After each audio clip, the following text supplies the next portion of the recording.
नमस्कार। Bladder neck की मांसपेशियां सामान्यतः मूत्र को रोक कर रखती है, लेकिन जब मूत्र त्यागना होता है तो यह ढीली हो जाती है। अगर ब्लैडर नेक में रुकावट है, अर्थात ब्लैडर नेक ऑब्स्ट्रक्शन हो, तो पेशाब करते समय यह पूरा नहीं खुलता, जिससे मूत्र रुक रुक कर और बहुत धीमा आता है। यदि किसी व्यक्ति को बार बार पेशाब जाना पड़ रहा है, पेशाब में दर्द, रुक रुक कर पेशाब आना या फिर पेशाब करने में कठिनाई हो रही है, तो यह ब्लैडर नेक ऑब्स्ट्रक्शन हो सकता है। मैं यहाँ होम्योपैथिक दवा की चर्चा करूंगा कि किस दवा से आपको बहुत लाभ प्राप्त होगा। दवा के लक्षण पर विशेष ध्यान देना है। सबसे पहली दवा चिमाफिला। जब पेशाब शुरू करने के लिए बहुत जोर लगाना पड़े, तब इसकी तरफ ध्यान जाना चाहिए। इसका अन्य लक्षण है, इस दवा का उपयोग तब होता है जब पेशाब बड़ी मुश्किल से शुरू होता है और बहुत ज्यादा जोर लगाना पड़ता है। पेशाब की धार बहुत पतली हो जाती है, जैसे कि कोई धागा हो। पेशाब के समय जलन या काटने जैसा दर्द हो सकता है। खड़े होकर और शरीर को थोड़ा आगे झुकाने से पेशाब करना आसान हो जाता है, और यह सबसे मुख्य लक्षण है। खड़े होकर और शरीर को थोड़ा आगे झुकाने से पेशाब निकलता है।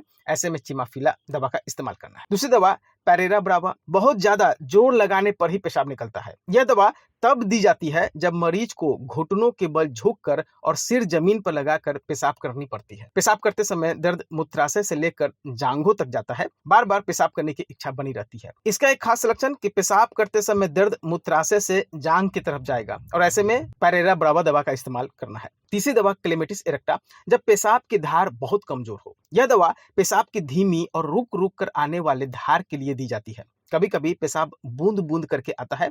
बार बार पेशाब जाने की इच्छा बनी रहती है, लेकिन मात्रा बहुत कम होती है। ऐसे में क्लेमेटिस इरेक्टा का इस्तेमाल करना है। चौथी दवा कोनियम। पेशाब बीच में बार बार रुकता है। पेशाब की धार शुरू होते ही बीच में रुक जाती है, फिर दोबारा से करना पड़ता है। मूत्राशय में चुभन वाला और दबाव जैसा दर्द होता है। चलने पर दर्द बढ़ता है, बैठने पर आराम मिल जाता है। और सबसे खास लक्षण जो मैंने बताया, पेशाब बीच में बार बार रुक जाता है। ऐसे में कोनियम मैक का इस्तेमाल करना है। पांचवी दवा कैंथेरिस। पेशाब के समय तेज जलन या दर्द होगा। पेशाब करते समय बहुत तेज जलन या काटने जैसा दर्द होता है। मूत्राशय में भारीपन महसूस होता है। पेशाब बार बार आता है, लेकिन बहुत थोड़ा होता है। ऐसे में कैंथेरिस होम्योपैथिक दवा का इस्तेमाल करना है। छठा मर्कसॉल। दिन और रात में बार बार पेशाब जाना पड़ता है। मरीज को हर घंटे पेशाब जाना पड़ेगा। धार पतली होती है और जलन जैसा दर्द हो सकता है।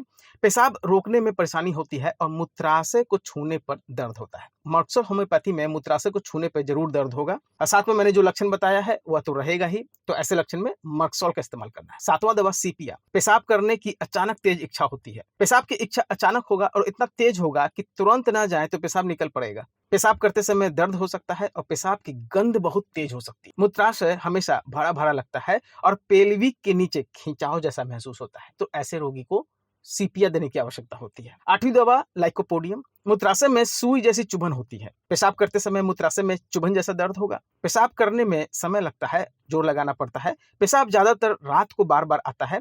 यह दवा मूत्राशय की पथरी में भी बहुत फायदेमंद होती है, और जो मैंने लक्षण बताया है उसमें लाइकोपोडियम बहुत लाभ करेगा। आखिरी दवा बेराइटा कार्ब। पेशाब करने के बाद भी बूंद बूंद पेशाब टपकता है। पेशाब खत्म होने के बाद भी बूंद बूंद टपकेगा।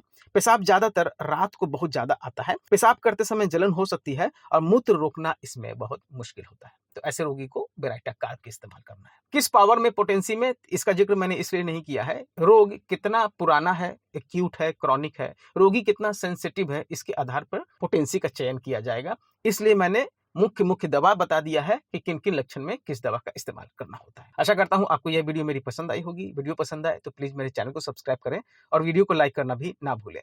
धन्यवाद।